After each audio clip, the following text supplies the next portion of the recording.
Hello everyone. आज का जो गेम है वो खेला गया था वॉन शिव और रिचर्ड टीचमैन के बीच में। तो ये दोनों बहुत ही स्ट्रॉन्ग जर्मन प्लेयर्स थे। और आज आज का जो रेटिंग सिस्टम है, फीडे रेटिंग सिस्टम है, तो उसके हिसाब से वॉन शिव का रिलेटिव रेटिंग होगा शायद से 2670, और जो रिचर्ड टीचमैन है उनका रेटिंग होना चाहिए 2700 के ऊपर। ये गेम जब खेला गया था तो 1907 में, तब तक फिडे ऑर्गेनाइजेशन जो है वो फॉर्म नहीं हुआ था और ग्रैंड मास्टर का तब कॉन्सेप्ट नहीं था। तो आज के डेट में होता तो फिर ये डेफिनेटली बहुत ही स्ट्रॉन्ग ग्रैंड मास्टर्स में गिने जाते हो। ओके, सो ये गेम मैंने पहली बार देखा था अरविंग शेरनेब की बुक। बहुत ही फेमस बुक है, logical chess move by move. ये बहुत ही अच्छा बुक है। जो भी चेस को बहुत अच्छे से समझना चाहता है, या फिर जो चेस के मूव्स हम लोग खेल रहे हैं वो क्यों खेल रहे हैं, वो जो समझना चाहता है उनके लिए ये बुक बहुत ही हेल्पफुल और इम्पोर्टेंट हो सकता है। और ये गेम मैंने उन्हीं के बुक में देखा था, बट उसके बाद ये गेम का मैंने थोड़ा और एनालिसिस किया with the help of engines. और मुझे इसमें काफ़ी शॉकिंग फैक्ट इसमें से पता चले, और वो एनालिसिस भी मैं आप लोगों के साथ शेयर करूँगा। वीडियो थोड़ा लंबा हो सकता है, तो फिर मुझे लगता है कि जो भी चेस एंथुसियास्ट्स हैं वो उतना टाइम इसमें देंगे, और कुछ ना कुछ नया चीज़ आपको सीखने को यहाँ से पता चलेगा। तो आइए ये गेम हम लोग स्टार्ट करते हैं। जो वॉन शिव हैं उन्होंने वाइट के तरफ से खेला, और रिचर्ड टिचमैन है वो ब्लैक खेल रहे थे। तो ये गेम स्टार्ट होता है नॉर्मल E4 से। ये बहुत ही प्रिंसिपल मूव है ओपनिंग में। ये जो E4 पॉन है ये दो स्क्वायर को कंट्रोल कर रहा है, और रिप्लाई आता है E5 ब्लैक की तरफ से। वो भी सिमिलर चीज़ करना चाहते हैं, जो ये दो स्क्वायर हैं D4 और F4, ये वो कंट्रोल करना चाहते हैं। फिर आता है वाइट की तरफ से नाइट टू F3।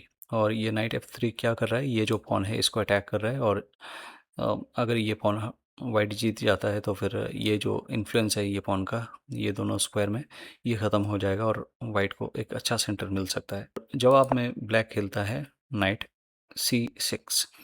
तो ये नाइट C6 खेलने का मतलब क्या हुआ कि एक तो ये डिफेंडिंग मूव है, जो ये E5 पॉन है इसको ये नाइट डिफेंड कर रहा है, और साथ में एक पीस डेवलप हो रहा है।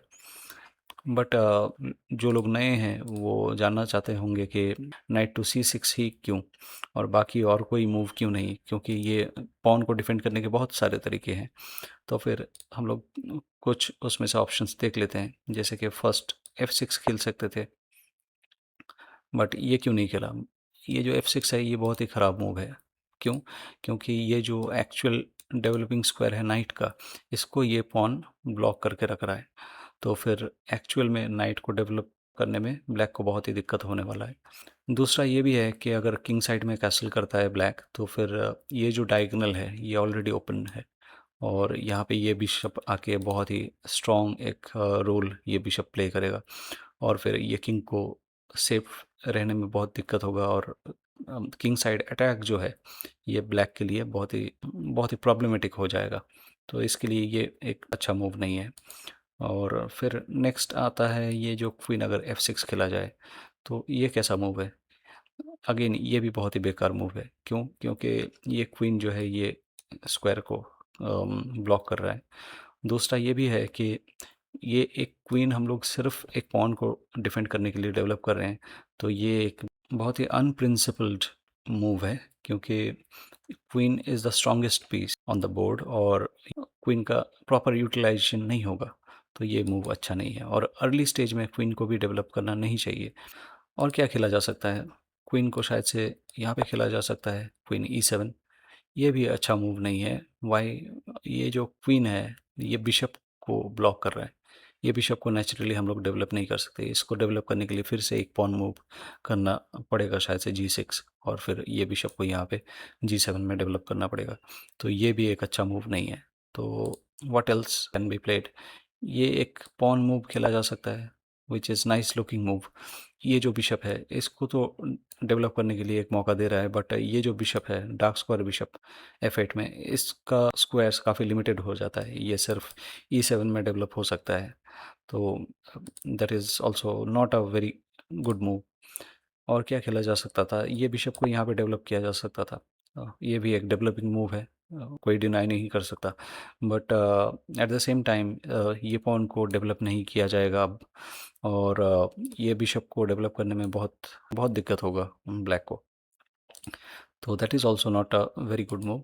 तो इसके लिए जो नाइट C6 है, that was the best move.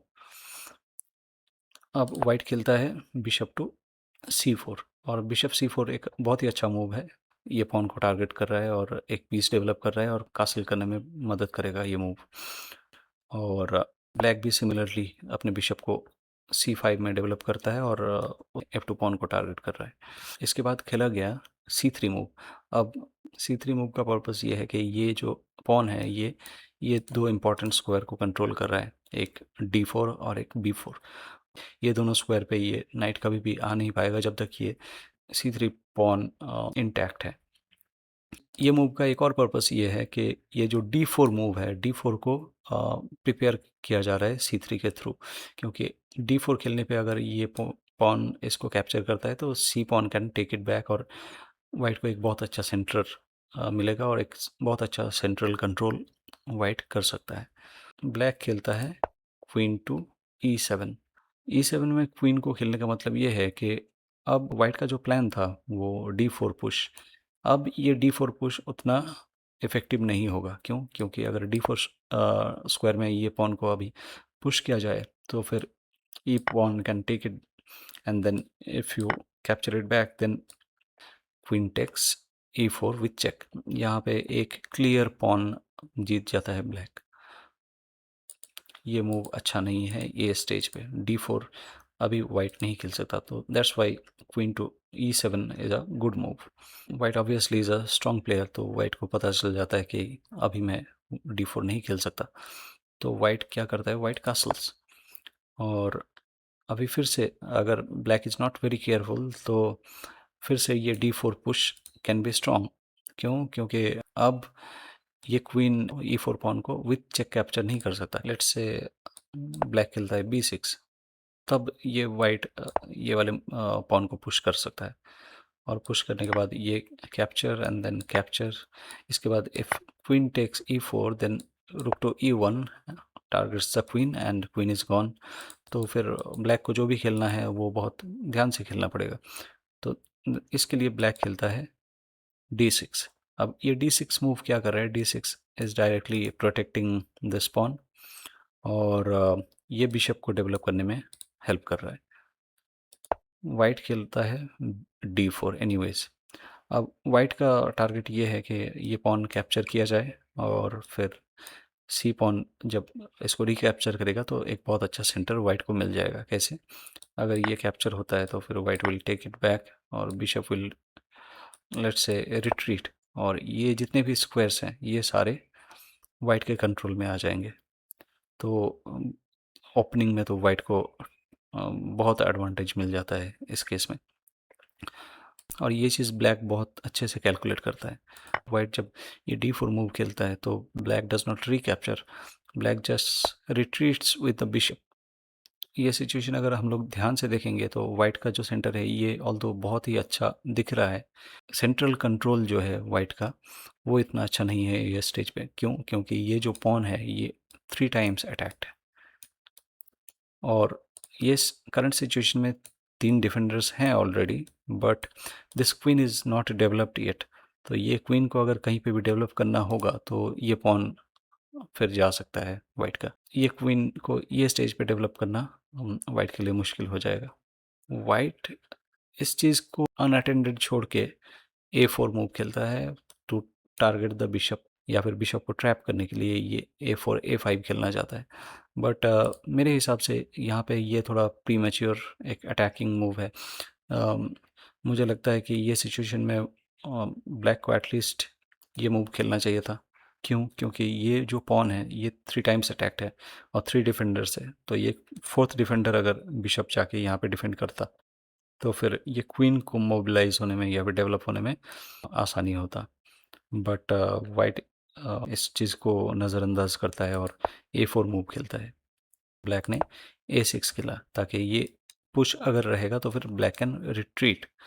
तो but white anyways pushes this, ये जानते हुए भी कि बिशप विल रिट्रीट हियर। तो ये अननेसेसरी पॉन मूव्स जो है ये वाइट को डेवलपमेंट में बहुत पीछे रख रहा है, और जिसका डिसएडवांटेज वाइट को मिलेगा। अब चाहे तो ये कैप्चर कर सकता है ब्लैक, और फिर इफ रुक रिकैप्चर्स देन उसके बाद bishop recaptures and then queen to A4 check. तो ये स्टेज पे ये खेला जा सकता है B5, और B5 although queen can capture this A5 bishop, ये पॉन इसको कैप्चर कर सकता है। तो एक फोर्सिंग मूव शायद से बिशप F6 चेक, और फिर एक रिस्पॉन्डिंग मूव, और उसके बाद ये। तो ये जो सिचुएशन है इसमें तो वो वाइट का डेवलपमेंट बहुत अच्छा है नहीं। ये जो क्वीन है that is in the corner, centralisation है नहीं क्वीन का। यहाँ पे ब्लैक बहुत जल्दी इसको डेवलप करके कासल कर सकता है, और ब्लैक के पास मटेरियल एडवांटेज भी है, 2 रुक्स हैं ब्लैक के पास, और ब्लैक जो है एक्सचेंज अप है। ब्लैक ने फिर भी जो बिशप है उसको रिट्रीट किया यहाँ पे A7 में, और ये जो रिट्रीट किया ये मेरे हिसाब से बहुत ही अच्छा मूव है, क्योंकि ऑल्दो यहाँ पे एक एक्सचेंज अप हो सकता था ब्लैक, बट ये जो बिशप है आगे जाके एक बहुत ही इम्पोर्टेंट पीस साबित हो सकता है ब्लैक के लिए। क्यों? क्योंकि ये पॉन कहीं पे भी मूव होता है या फिर एक्सचेंज होता है तो ये बिशप जो है ये एक स्ट्रॉन्ग डायगोनल कंट्रोल करेगा, और इसका इफ़ेक्ट जो है ये वाइट को फील होगा। ये स्टेज पे खेला जाता है H3। अब ऐसे ही वाइट जो है बिहाइंड इन डेवलपमेंट है, सेंट्रल कंट्रोल भी बहुत अच्छा है नहीं, बट फिर भी यहाँ पे H3 मूव खेलते हैं, एक और पॉन मूव जो कि बहुत ही अननेसेसरी पॉन मूव है। वाइट शायद से सोच रहे थे कि ये बिशप को यहाँ पे डेवलप ना करने दिया जाए, बट ये सिचुएशन में ये अनप्रोवोक्ड H3 मूव जो है ये बहुत ही गलत मूव है, क्योंकि जो एक्सपर्ट्स हैं वो जानते हैं कि किंग साइड कासल करने के बाद किंग के सामने ये जो 3 पॉन है और ये जो नाइट है, ये जब तक हो सके इनको इनके प्लेस में रखा जाए तो ये पोजीशन बहुत हेल्पफुल होता है, बट वाइट ये चीज़ को नज़रअंदाज करता है और H3 खेलता है। ब्लैक ने खेला नाइट F6, अगेन बहुत ही प्रिंसिपल्ड और डेवलपिंग मूव है, तो ब्लैक ने अपना प्रिंसिपल नहीं छोड़ा। इसके बाद वाइट ने खेला ये pawn captures pawn eight E5।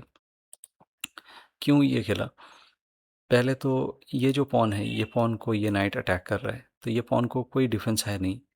ये पॉन के डिफेंस में कुछ तो करना चाहिए था, या तो ये नाइट को डेवलप करते या फिर ये रुक को यहाँ पे E1 में डेवलप करते, बट ये डिफेंड ना करके अटैकिंग में जा रहे हैं। जब अपना सेंटर ही बहुत अच्छे से प्रोटेक्टेड नहीं है तब भी हम लोग अगर अटैक करने जाएंगे तो फिर ये एक अच्छा प्रिंसिपल है नहीं।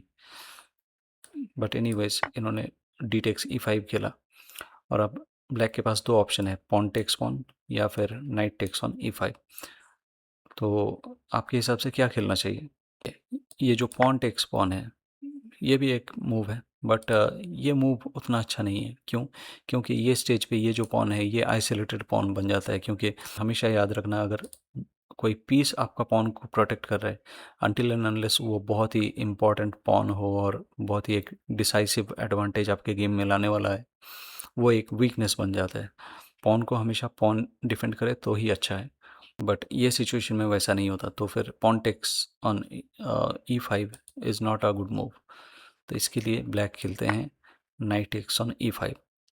अब ब्लैक का पोजीशन देखिए, ये जो नाइट है इसको कंट्रोल कर रहा है, ये कैप्चर होने ही वाला है। ये जो नाइट है ये बिशप को अटैक कर रहा है C4 में, या फिर ये जो नाइट है F3 में इसको भी अटैक कर रहा है। तो ये एक मॉन्स्टर नाइट बोल सकते हैं। ये जो बिशप है, bishop is slicing this diagonal, और इसको भी हम लोग एक मॉन्स्टर बिशप बोल सकते हैं। ब्लैक के ऑलमोस्ट सारे पीसेस जो हैं वो डेवलप्ड हैं और एक आइडियल पोजीशन में है, कुछ ना कुछ प्रेशर क्रिएट कर रहा है, जबकि वाइट का कोई भी पीस ऐसा कुछ कर नहीं रहा है।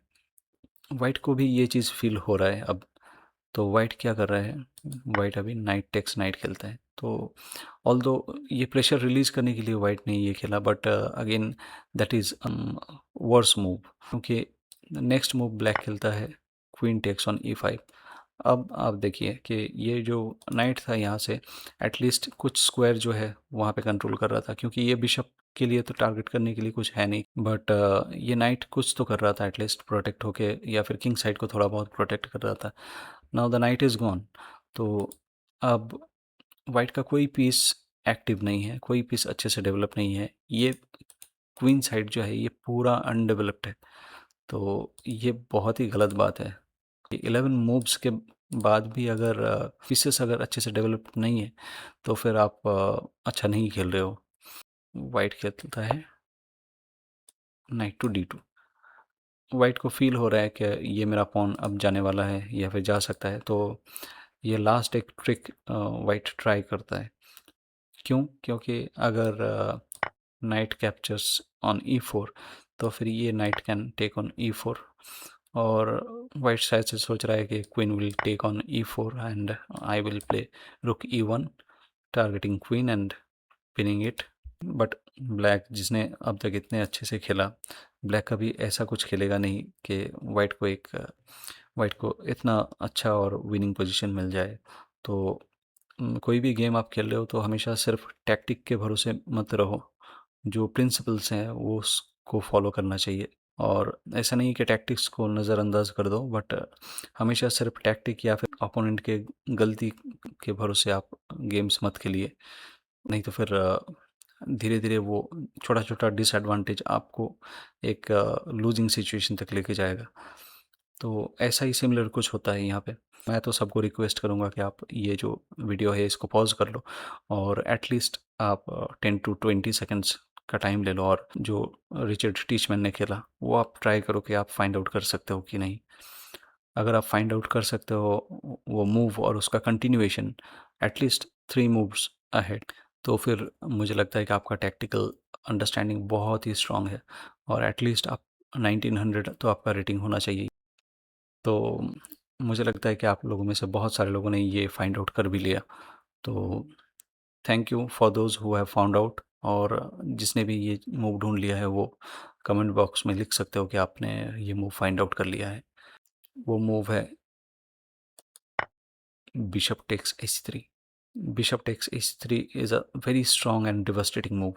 पहले तो लग सकता है कि ये pawn can take the bishop at H3, और एक्चुअल गेम में भी जी टेक्स H3 खेला जाता है, but what comes next is even stronger. Black खेलता है क्वीन टू G3 चेक। अब ये पॉन भी इसको कैप्चर नहीं कर सकता, क्योंकि ये बिशप से ये पॉन पिंड है। ब्लैक ने जो डिसीजन लिया था कि एक पॉन को कैप्चर करने के लिए ये बिशप को हम लोग ट्रेड नहीं करेंगे, तो ये आखिरकार बहुत ही इफ़ेक्टिव साबित हो रहा है ब्लैक के लिए। और जो स्ट्रॉन्ग प्लेयर्स होते हैं वो हमेशा सिर्फ कैप्चर के लिए नहीं देखते, जो लॉन्ग टर्म एडवांटेज है वो कैसे क्रिएट किया जाए ये देखते हैं। Now white has to respond, तो वाइट के लिए एक ही स्क्वायर बचा है H1। फिर black captures at H3 with check. King के लिए अगेन कोई और स्क्वायर नहीं है अपार्ट फ्रॉम G1। और नेक्स्ट मूव जो आता है वो भी बहुत ही क्रशिंग मूव है, वो है नाइट टू G4। तो हमेशा याद रखना कि involve more pieces in attack.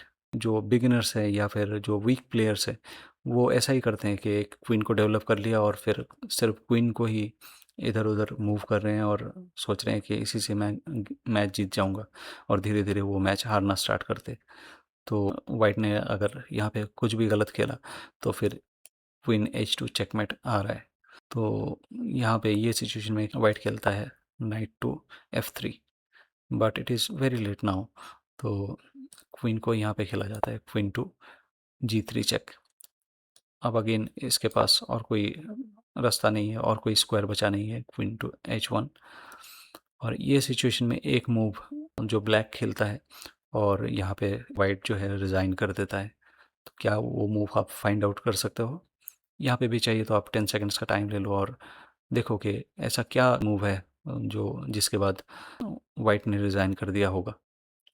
तो जिन्होंने भी ये मूव फाइंड आउट किया उनके लिए कॉन्ग्रेचुलेशंस। ये मूव है बिशप टेक्स F2, और बिशप टेक्स F2 के बाद वाइट जो है वो रिज़ाइन कर देता है, क्योंकि ये बहुत ही होपलेस सा सिचुएशन है।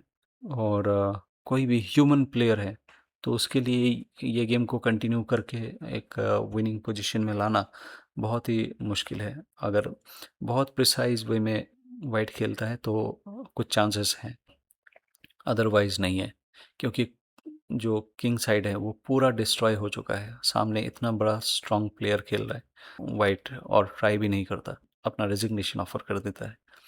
बट ये पोजीशन को मैंने इंजन में रन किया था और मैंने सोचा कि देखते हैं कि कोई वे आउट था क्या।